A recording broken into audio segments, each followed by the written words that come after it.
आप देख रहे हैं संवाद समाचार। YouTube पर जाकर चैनल को सब्सक्राइब करें, लाइक करें और खबर को अधिक से अधिक शेयर करें और बेल दबाएं।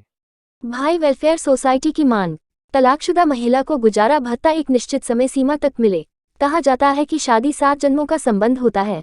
शादी के बाद अगर किसी कारण से पति पत्नी में नहीं बन रही है तो वे दोनों अलग होना चाहते हैं, तो उन्हें पारिवारिक न्यायालय की शरण में जाना पड़ता है और वहां महिलाओं द्वारा न्याय पाने की बजाय आरोप लगाकर पति से अलग होने के साथ उनसे गुजारे भत्ते की मांग करती है, जबकि पुरुष न्यायालय में न्याय की उम्मीद से आता है, लेकिन न्याय गुण दोष के आधार पर तय होने चाहिए। लेकिन यहाँ पर भी मुकदमों में स्त्री को कमजोर और बेचारी ही माना जाता है। स्त्री चाहे जितनी भी पढ़ी लिखी हो, पर्याप्त संसाधन वाली हो, जबकि पुरुष को अपराधी ही मानकर कार्यवाही होती है, फिर चाहे वो पर्याप्त संसाधन वाला हो या न हो। पति को रिवाजों के नाम पर पत्नी का भरण पोषण करने को बाध्य किया जाता है।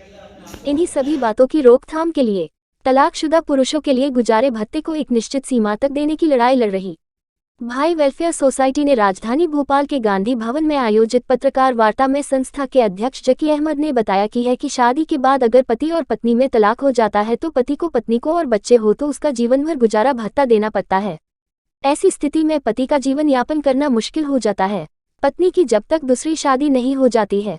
उन्होंने सरकार से मांग की है कि गुजारा भत्ता एक समय सीमा निश्चित हो, ताकि पत्नी अगर पढ़ी लिखी हो या ना भी हो उसे परजीवी नहीं आत्मनिर्भर बनाया जाए।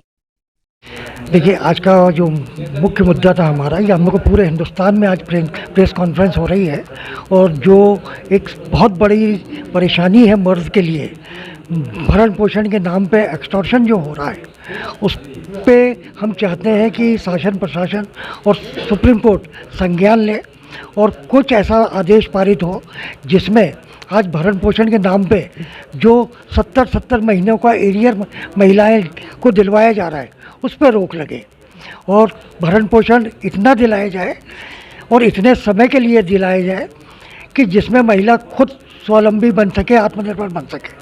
आज पढ़ी लिखी एजुकेटेड डॉक्टर महिला अगर भरण पोषण मांगती है तो वो गलत है। वो क्यों मांग रही है जबकि वो खुद सक्षम है कमाने में। पुरुष के ऊपर इस तरह की लायबिलिटी नहीं होना चाहिए। शादी गुनाह नहीं है। बस इसी बात को लेके हम चाहते हैं कि जन सामान्य हमसे जुड़े और इस समस्या पे प्रति एक आक्रोश, एक आंदोलन हो जिससे कानून में बदलाव हम ला सकें। अभी आपके साथ कितने लोग? अभी पूरे मध्य प्रदेश से मेरे साथ करीब 9,000 लोग जुड़े हुए हैं। भोपाल के करीब 500 लोग हैं।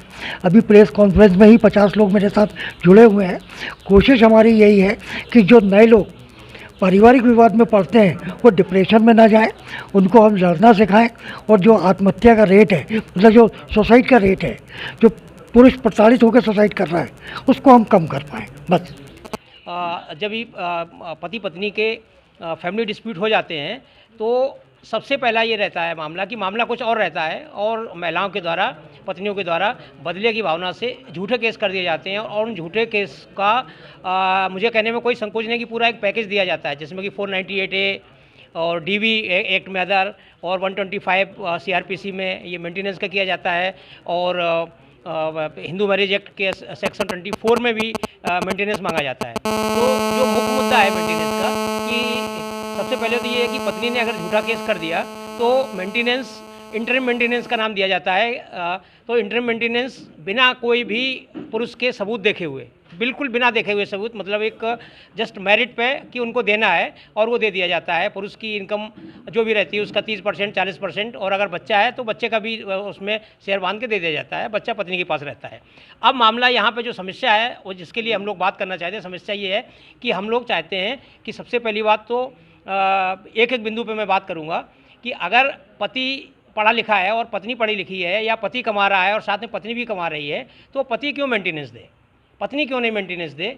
पत्नी अपना खुद मतलब परजीवी है, अपना खुद भरण पोषण कर रही है, अच्छी तनख्वाह ले रही है, पति से ज़्यादा पढ़ी लिखी है, फिर भी पुरुष को मेंटेनेंस देने के लिए बाध्य है और पुरुष को मेंटेनेंस देना पड़ेगा और इसमें असीमित समय के लिए, अनलिमिटेड टाइम के लिए मेंटेनेंस देना है। तो हम ये मांग करते हैं कि इसमें एक टाइम बाउंड कर दिया जाए कि भाई आप को मेंटेनेंस 3 महीने के लिए, 6 महीने के लिए मेंटेनेंस दिया जाएगा और 6 महीने में आप अपना नौकरी ढूंढ लो, जॉब ढूंढ लो। आजकल जैसे जो निरक्षर महिलाएं कम पढ़ी लिखी हैं, मनरेगा में पुरुष काम करके देता है, और उसको मिलती है पैसा, तो उससे आपको मेंटेनेंस देता है, तो आप भी तो काम करो ना।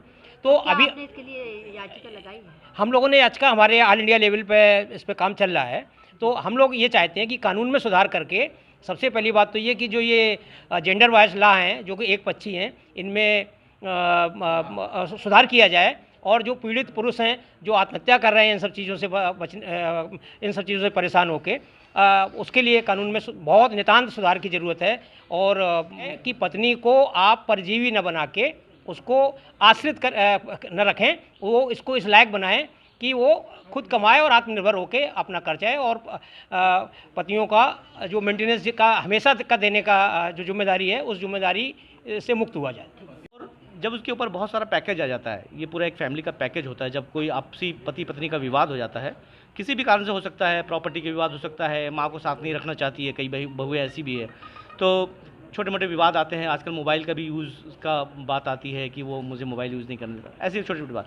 तो जब ये विवाद होता है तो एक पुरुष के ऊपर में एक पैकेज आता है, वो पैकेज होता है 498 दहेज प्रताड़ना का, 498A, और डोमेस्टिक वायलेंस, घरेलू हिंसा, और इसके साथ साथ एक सबसे बड़ा पैकेज होता है CRPC 125, जिसको भरण पोषण कहते हैं। तो आज हमारा जो ये प्रेस कॉन्फ्रेंस हमने रखा है, इसी 498 के बाद में जो मेंटेनेंस मांगे जाते हैं, इस मेंटेनेंस का जो सहारा लेकर के पत्नियां जो है पतियों पर आश्रित जीवन भर के लिए हो रही है, हम इसी का बाइकआउट करना चाहते हैं। इसको बाइकआउट भी नहीं कह सकते हैं, लेकिन हम ये चाहते हैं कि वो जीवन भर के लिए आश्रित ना हो जाए, पत्नियां भी सक्षम बने, आत्मनिर्भर बने, क्योंकि आजकल की महिलाएं पढ़ी लिखी है और बहुत कैपेबल है, बहुत सक्षम है अपने आप में, और उनके लिए बहुत सारी शासकीय योजनाएं भी चल रही है।